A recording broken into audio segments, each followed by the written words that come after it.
Hello అండి. Welcome to VBVR weekly. మన ఇవాల్టి రియల్ ఎస్టేట్ న్యూస్‌లో వచ్చే 10 ఏళ్లలో రియల్ ఎస్టేట్ రంగం ఎలా ఉండబోతుంది అని చెప్పి చూస్తున్నాము. ఈనాడు పేపర్ లింక్ అయితే మీకు డిస్క్రిప్షన్‌లో ఉంటుంది. చెక్ చేయండి. వచ్చే 10 ఏళ్లలో రకరకాల వర్గాల వారిలో గృహ డిమాండ్ ఎలా ఉంటుందంటే అధిక ఆదాయం అంటే రిచెస్ట్ పీపుల్ మనం చెప్తాం కదా! వాళ్ళకి 2030 కల్లా 7.5% డిమాండ్ అయితే ఉండే ఛాన్స్ ఉంది. 2034 కల్లా 9.5% పెరిగే ఛాన్స్ ఉందన్నమాట. అదే ఎగువ మధ్య తరగతి అప్పర్ మిడిల్ క్లాస్ అండ్ దిగువ మధ్య తరగతి లోవర్ మిడిల్ క్లాస్ వాళ్ళు చూసుకుంటే 43 అండ్ 34% అలా ఉంది. అల్పాదాయ వర్గాలు అంటే పువర్ పీపుల్ చూస్తే 14.8% అలా ఉంది 2013 కల్లా. ఇది పర్సెంటేజ్‌లో. అదే అత్యంత వేగంగా ఎదగనున్న నగరాలు 2035 నాటికి ఏవేవి అనంటే సూరత్, ఆగ్రా, బెంగుళూరు, హైదరాబాద్ ఇవన్నీ గూడా. సో, వాటిలో వృద్ధి రేటు ఎలా ఉండబోతుంది అనంటే హైదరాబాద్‌లో 8.47% పెరగబోతుందన్నమాట 2035 కల్లా. అదే జీడీపీ చూసుకుంటే హైదరాబాద్‌లో $201 బిలియన్ పెరగనుంది. దీంట్లో మున్ముందు గృహ రుణాలు అంటే హౌస్ లోన్స్ ఉంటాయి గదా! వాటిలో వడ్డీ రేట్లు గూడా తగ్గే ఛాన్స్ అయితే ఉందని మనకు కనిపిస్తుంది ఇక్కడ. తరువాత చలువ పైకప్పు వేయాల్సిందే. అంటే ఇంటిని కూల్‌గా ఉంచుకోవడానికి మనకి కూల్ రూఫ్ పాలిసీ అయితే రిలీజ్ చేయడం జరిగింది. Previous government. సో, దాంట్లో ఇట్ హాడ్ ఎ టార్గెట్ అన్నమాట. సో, మనకి చూస్తే ఇక్కడ మేడ్చల్ మల్కాజ్‌గిరిలో పురపాలక సంఘాల సంఖ్య 13 ఉంటే, పైకప్పు లక్ష్యం ఎన్ని అనంటే 16.8 లక్షల చదరపు అడుగులనేది ఉండడం మనకు కనిపిస్తుంది. అదే రంగారెడ్డిలో చూసుకుంటే 22.7 అండ్ ఆకాశ హార్మ్యాలు అంటే హై రైజ్ బిల్డింగ్స్ చాలా ఎక్కువగా పెరుగుతున్నాయి. గతేడాదితో పోలిస్తే ఈ ఇయర్‌లో 33 అనుమతులు అధికంగా ఇవ్వడం అయితే జరిగింది అని చెప్పి మనకు చెప్తున్నారు. లాస్ట్ ఇయర్ 50 అంతస్తుల వరకే అనుమతి ఉన్నది. ఈ ఇయర్ 51 అంతస్తుల వరకు గూడా 51 ఫ్లోర్స్ వరకు గూడా అనుమతులైతే రావడం జరిగింది. మొత్తంగా జారీ అయిన అనుమతులు మనం జూసుకుంటే ఇన్‌స్టంట్ రిజిస్ట్రేషన్స్ అంటే 75 గజాల వరకు ఉన్న వాటికి ఇన్‌స్టంట్ రిజిస్ట్రేషన్ అయితే ఇవ్వడం జరుగుతుంది. సో, అవి 2022-23 కాలంలో 707 అయితే ఇవ్వడం జరిగింది. ఇప్పుడు ప్రెజెంట్ 23-24లో 496 ఇవ్వడం జరిగింది. అండ్ ఇన్‌స్టంట్ అప్రూవల్స్ అంటే 75-600 చదరపు గజాలు ఉన్న భూములకి 10,000 అనుమతులైతే రావడం జరిగింది. రఫ్‌లీ ఐ యామ్ సేయింగ్. సో, 8,000 మనకి ప్రెజెంట్ ఇయర్‌లో ఉందన్నమాట. అండ్ సింగిల్ విండో అంటే ఏవైతే ఈ 25-600 గజాల కంటే ఎక్కువగా ఉంటాయో సో, ఇక్కడ మీరు చూస్తే 250 గజాల కంటే ఆ పైన ఉన్న వాటికి 2368 అండ్ 2456 మొత్తంగా అనుమతులైతే జారీ చేయడం జరిగింది. ఆక్యుపెన్సీ సర్టిఫికేట్స్ చూసుకుంటే 2500 ఇన్ 2022-2023 అండ్ 2567 ఇన్ 23-24 అన్నమాట. ఎత్తైన భవనాలకు డిమాండ్ అయితే పెరిగింది. వాణిజ్య కేటగిరీలో చూసుకుంటే 13 in 2022-2023 and 44 in current year. So, సంస్థలు, ఆసుపత్రులు ఇవన్నీ కూడా చూసుకుంటే లాస్ట్ ఇయర్ 14 ఉంటే ఈ ఇయర్ 12 ఉంది.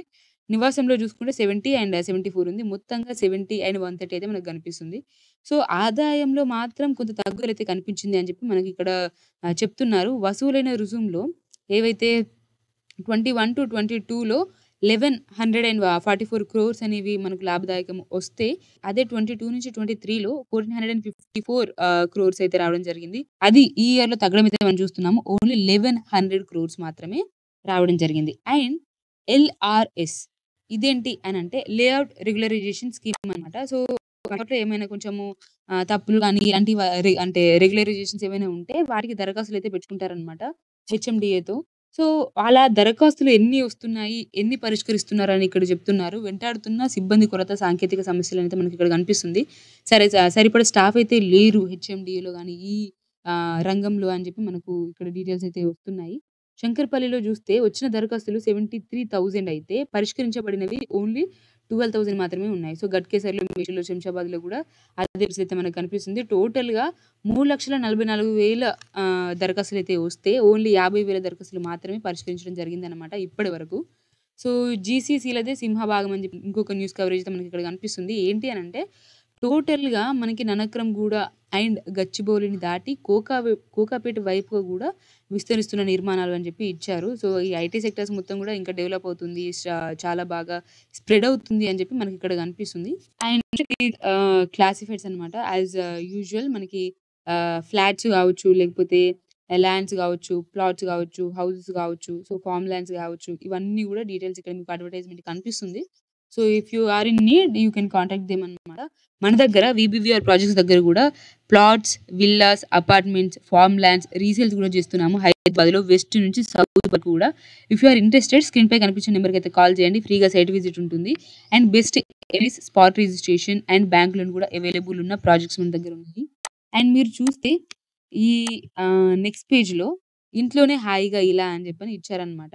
సో రిక్లైనర్ సోఫాలు ఇప్పుడు ప్రజెంట్ వాటికి డిమాండ్ అయితే పెరుగుతుంది అని చెప్పి మనకు కనిపిస్తుంది. మైక్రో ఫ్యాబ్రిక్ తో చేసిన సోఫాలు ఇవి.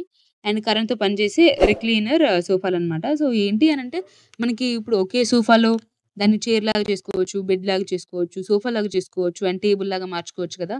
సో అవి అన్నమాట. సో మనం మాన్యువల్ గా చేసుకోవచ్చు. ఇప్పుడు ప్రజెంట్ అయితే ఎలక్ట్రిక్ కూడా వచ్చేసాయి అనమాట, కరెంట్ తో పనిచేసేవి. ఎవరైతే ఓల్డ్ పీపుల్ ఉంటారో వాళ్ళకి కొంచెం ఎక్కువగా యూజ్ అవుతుంది అనమాట. అండ్ మన తెలంగాణకి చాలా మంది విజిటర్స్ కూడా పెరుగుతున్నారు అని చెప్పి మనకి ఇక్కడ కనిపిస్తుంది. 21 నుంచి 22లో 5917 మెంబర్స్ ఉన్నది. తర్వాత ఏడాది మనకు 68,000 మంది అయితే రావడం జరిగింది. సో 2020 నుంచి 2023 ఈ కాలంలో 6 లక్షల వరకు కూడా చేరిందనమాట. సో అది ఎంత అంటే 89% వృద్ధి అనేది మనకు కనిపిస్తుంది. సో ఫర్ దిస్ మనకి ఇప్పుడు రాజీవ్ గాంధీ ఇంటర్నేషనల్ ఎయిర్‌పోర్ట్‌కి ముందే ఒక 2 ప్లాట్స్ అయితే రీసేల్‌కున్నాయి. ఇఫ్ యూ ఆర్ ఇంట్రెస్టెడ్ మీరు స్క్రీన్ పై కనిపించిన నెంబర్‌కి అయితే కాల్ చేయండి. ఒకసారి సైట్ అయితే వెళ్లి చూడండి. ఎందుకంటే విజిటర్స్ కూడా పెరుగుతున్న సంగతి మనకి ఇక్కడ క్లియర్‌గా కనిపిస్తుంది. లాస్ట్ ఇయర్‌లో 6 లక్షల వరకు చేరింది. ఈ ఇయర్‌లో ఇంకా ఎక్కువ పెరగొచ్చు. సో మీరు అక్కడ తీసుకుంటే ఎవరైతే విజిటర్స్ ఉన్నారో వాళ్ళు ఇప్పుడు ప్రెజెంట్ అయితే ఏవి అనంటే స్టూడియో ప్లాట్స్, విల్లాస్, బెడ్‌రూమ్స్ ఇవన్నీ కూడా విత్ ఫర్నిచర్ ఉన్నవి. సింగిల్ బెడ్‌రూమ్స్, డబుల్ బెడ్‌రూమ్స్ అయితే బుక్ చేసుకుంటున్నారు. సో మంచి బిజినెస్ అయితే మీరు రన్ చేయొచ్చు. So think about that also. And MahaRERA అత్యధిక రికవరీ. సో ఎవరైతే రెరా పద్ధతులు గైడ్‌లైన్స్ ఎవరైతే పాటించట్లేదో వాళ్ళకి చర్యలైతే రికవరీ వారెంట్‌లయితే ఇవ్వడం జరుగుతుంది రెరా. సో టోటల్‌గా 117 ప్రాజెక్టుల నుంచి ఏకంగా 160 కోట్లనైతే రికవరీ చేయడం జరిగింది వారెంట్‌ల ద్వారా. అండ్ ముంబై, పూణె ఈ ప్రాంతాలలో చూసుకుంటే ఆ ప్రాంతాలలో కూడా సరైన గైడ్‌లైన్స్ అయితే పాటించకపోవడం వల్ల 421 ప్రాజెక్టుల నుంచి 661 కోట్లనైతే వారెంట్‌ల ద్వారా అధికారులు జారీ చేయడం జరిగింది. సో తెలంగాణలో చూసుకుంటే 1698 ఫిర్యాదులు రాగా వాటిలో 1098 ఫిర్యాదులు తెలంగాణ ఆల్రెడీ ఉత్తర్వులైతే జారీ చేసింది. 22 కోట్ల వరకు కూడా అపరాధ రుసుము విధించడం కూడా జరిగింది. సో ఇదండి ఇవాల్టి news. If you are interested in any of our services like plots, villas, apartments, farmlands or resales, please contact us on the number that we are showing on the screen. Every weekend కూడా మన ఛానల్లో weekly real estate news అయితే release అవుతుంది. Miss అవ్వకుండా ఉండాలి అని అంటే subscribe button పక్కన బెల్ ఐకాన్ కూడా క్లిక్ చేసి పెట్టుకోండి. Thank you for watching VBVR projects and I'll see you in the next video. Take care. Bye.